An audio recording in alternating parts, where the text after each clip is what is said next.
Hello, magandang hapon po. Assalamualaikum sa ating mga kapwa, mga OFWs. So ngayon, nandito po tayo sa Operation Center po ng OWA Hotline.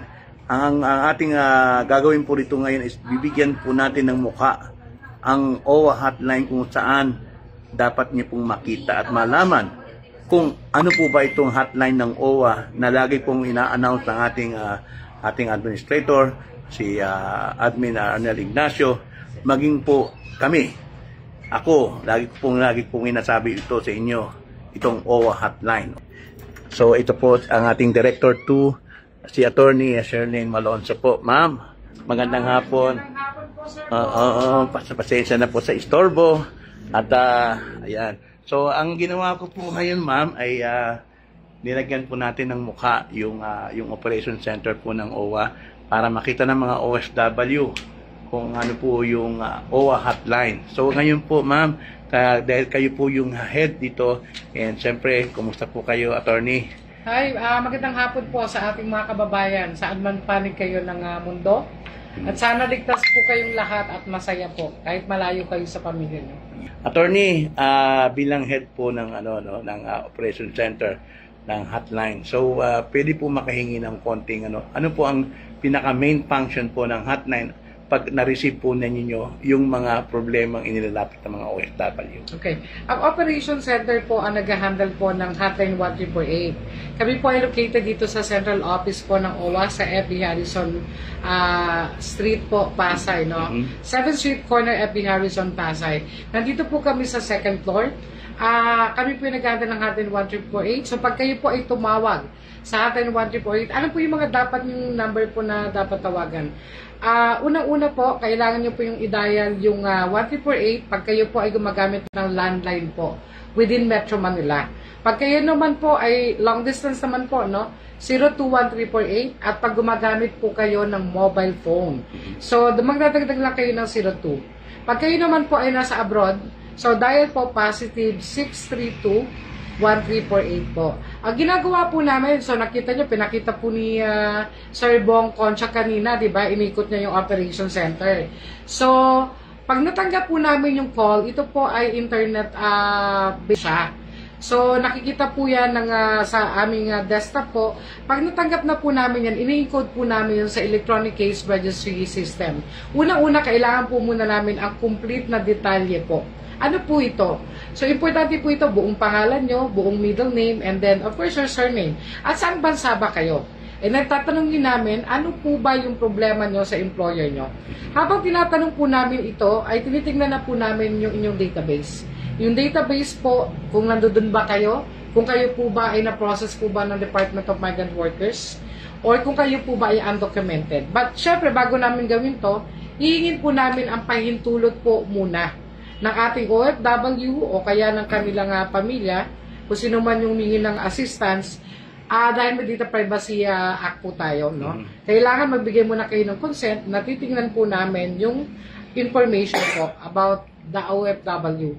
Pag nakita na po namin ito, and then, kasi bago po kami makapagbigay po ng advice po sa inyo, no? O kung saan man namin i-elevate ito or i-endorse, kailangan po muna namin kayong tanungin ng mga ilang bagay. Like, ano po ba yung problema nyo? While looking at your information, kung kailan kayo na-deploy, and then saang bansa kayo, and then kung anong tulong po ba ang kailangan nyo sa OWA. Pagkatapos po ng mga necessary information, i-encode po namin ito sa Electronic Case Registry System. Ano ba ito? Ito po is real-time po na database po. No? Napakagandang sistema po ito ng OWA. Kasi po, once pag-encode po namin ng request for assistance nyo po, ang mangyayari po ay matatanggap po yan. Halimbawa, endorse po namin sa Migrant Workers Office. Let's say, for example, ang job site ng tumawag po is Riyadh na nangangailangan ng tulong. I-encode po namin yan doon at makikita na po yan ng ating mga MWO officials. Real time po yan. Pag-click po yan tapos na pag-enter yan ng endorse, makikita na po nila yung request nyo po. Ganon din po ang Philippine Recruitment Agency, no? Kung sila po ay nabibilang sa mga Philippine Recruitment Agency na trinay ng OWA para magkaroon po ng access po sa ating e-cares. Or kung wala naman po silang access, what we do po, Sir Bong, ini-email po namin yung PRA. And then, of course, sinatawagan din po namin, no? Nagkakaroon din ng automatic update po yung kanilang mga NOK. Kasi we also ask for their number ng NOK nila. Kung gusto pong ng OFW na malaman ng NOK ang update po sa status. O kung NOK mismo po yung humingi ng tulong po sa hotline 1348. So, ganun po siya. May automatic follow-up din po siya every 72 hours. Kahit hindi po kayo tumawag sa amin, nag-automatic follow-up po kami sa MWO at sa PRA po. So, and then, hihintayin po natin. Ang karamihan po sa request, Sir Bong, is repatriation. Ito yung mga physically abused, unpaid salary, or may mga unpaid claims, no? Yung mga OT, hindi binabayaran, hindi binibigyan ng mahusay na accommodation or humane conditions of na working environment or terms and conditions of employment ay hindi nasusunod po. So, ayan po yung mga karamihan po na natatanggap po namin. And then, bukod po dyan sa hotline 1348, Sir Bong, no? Meron din po kaming, OWA, OPC, FB page. So, pwede po kayong mag-message doon. And then, meron din kaming WhatsApp and Viber po. Attorney, sa napakaganda po ng information na inyo po binabahagi sa atin. At least, nalagyan po natin ng mukha yung pong hotline po ngayon ng OWA at nakita nila na ito po ay nandito po, nasa loob po ng OWA hotline, ay ng OWA mismo na building dito po sa FB Harrison. Ma'am, ano po ang nais niyo iparating sa ating mga OFWs, lalo na po yung mga akala nila wala silang malalapitan paghingi ng tulong. Okay. Saka Sir Bong, dagdag ko lang, no, importante ito. Ang ating Operation Center is 24/7. So meron po kami tatlong shifts 6 a.m. to 2 p.m., 2 p.m. to 10 p.m., and 10 p.m. hanggang 6 a.m. So any time of the day po ay may sasagot po sa inyo. And then ang message ko lang po sa ating mga kababayan na nawawalan ng pag-asa, unang-una po, isipin niyo po kung bakit po kayo ng ibang bansa. Ito po ay para po sa inyo pong mga mahal sa buhay. Kaya minsan po may mga pinagdadaanan po talaga tayo na hirap or emotional and psychological stress po, no? Dahil nami-miss natin ang ating mga pamilya po. Lalo na po tayo mga Pilipino, very clannish po tayo. Ang tatandaan nyo lang po, lagi po tayong may kasamang Diyos po, no? Kausapin nyo po anytime, anywhere po. Nandiyan po yung Diyos na kaagapay natin. And of course, no, wag po kayo makakaisip po na saktan ang sarili nyo. Kasi po, sasaktan nyo rin po ng lubos-lubos ang inyo pong pamilya. At kasalanan po yun sa Diyos.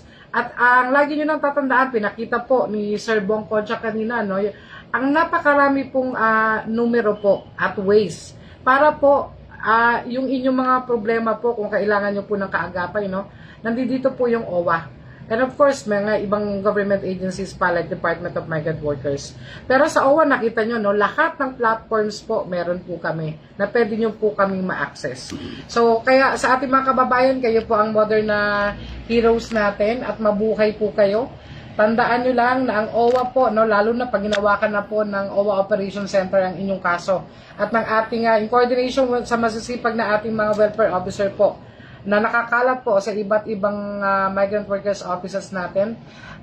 Tandaan nyo lang, no, na hindi po namin bibitawan yung inyong case po hanggang kayo po ay ma-resolve na po ang inyong kaso, whether that's repatriation or kung ano pa man, or negotiation lang, no, for better terms of and conditions of employment. Saka, Sir Bong, isa pa lang, no, although ito ay pinaplano pa lang, no, actually umiikot na yung documento regarding this. Ito ay ito rin ay idea, of course, ang ating buting administrator na alam naman natin na kung mag-isip is out of the box talaga, no? At ang lagi iniisip ay ating mga kababayan. Ang Operation Center po ay mag-expand po, no, sa ating 17 regional welfare offices. Para po mas maging accessible po sa ating mga kababayan saan man kayong sulok po ng mundo at saan sulok man ng Pilipinas. Para yung mga kamag-anak nyo po, hindi na po kailangan po lumuwas dito kung hindi nila alam ang ating mga hotline, di ba, Sir Bong? So, at least, no, yung sa mga regional offices nyo po, may mga numbers na rin po. But we will announce it as soon po na ma-establish na po yan. Maraming salamat po sa pagkakataon at mabuhay po kayo, aming mga bagong bayani. Ayan.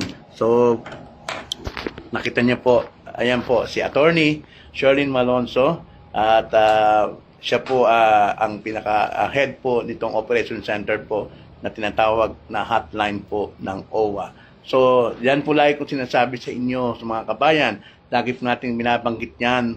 Lagi po nyo tatawagan in case na may problema. Pag hindi nyo po ma-access ang mga ibang tao, yung mga advocate na nihingan nyo, katulad po ko na lagi yung po tinatakbuhan. Lagi po binabanggit sa mga messages ninyo, please dial 1348 kung nasa ibang bansa, +63. Ngayon po, binigyan natin ng muka, nakita na po ninyo kung ano po yung nasa likod po ng 1348. Nakilala nyo na kung sino yung mga taong nagtatrabaho, nangangalaga po sa mga problema ng mga OFW. At yung sinasabi ng iba sa akin na hindi nila ma-access, ayusin po ninyo yung paggamit ng number para sigurado po na makontak nyo sila. Kasi yung iba, attorney, hindi nila ma-access yung nakala nila, hindi sumasagot yung tawag. So, baka siguro nagkakamali lang kayo sa mga numbers na ibigay nyo. Tandaan nyo po, pag kayo po ay nasa ibang bansa at tatawag kayo sa pinakamadaling number na 1348, lagyan po ninyo ng +63. Positive 632. Yan, +632-1348. Okay? Huwag niyo pong kalilimutan yan. Pero, pag ang pamilya niyo po ang tumawag at sila ay nasa Metro Manila lang, hindi na po kailangan ng mga plus o kung ano pa. 1348, diretso na po yung i-dial yun.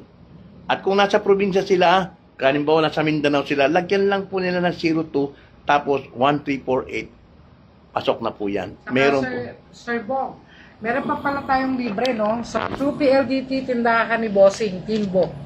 So, ito po, bago lang po yan na, nung January lang po, nakipag-sign po ng MOA, ang OWA to our good administrator, no? Admin Arnel Ignacio.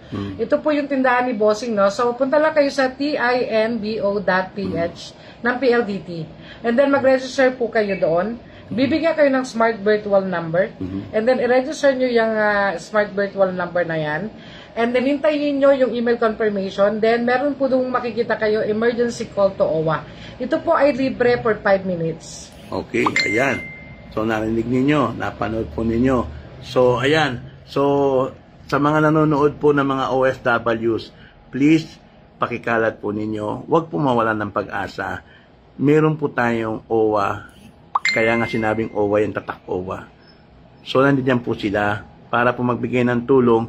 And tayo po nandito po sa loob ng OWA, nagiging bahagi po tayo nila at tayo po ay tutulong hanggang sa ma-achieve po natin yung talagang mailapit po ang OWA sa puso ng mga OFW dahil ito lang po ang isa sa makakaramay po ninyo, lalo-lalo po sa mga problema ninyo. So ma'am, maraming salamat po attorney ha, at lalabas na po ako at magpapaalam na ako sa kanila. Salamat, Sir Bong. So, nakita niyo po. Oh. Yan po si attorney. So, I hope meron po kayong mga nakuwang mga information po dito po sa ating OWA hotline na 021348. Very important po na mapanood niyo po ito. Kilalanin po ninyo yung mukha sa likod po ng hotline para alam ninyo na pag tumatawag po kayo, ito po yung mga nakausap ninyo, yung mga nakikita nyo sa video na akin pong inilabas. Okay? Huwag po kayong mahihinawan tumawag. Kakampi po ninyo ang OWA. Okay. So, ayan po. Sa magandang araw po sa inyo lahat. Sa lahat po ng mga kababayan ko, nandito lang po ang OWA. Isang magandang araw po sa inyo. Assalamualaikum warahmatullahi wabarakatuh. God bless po sa inyo lahat.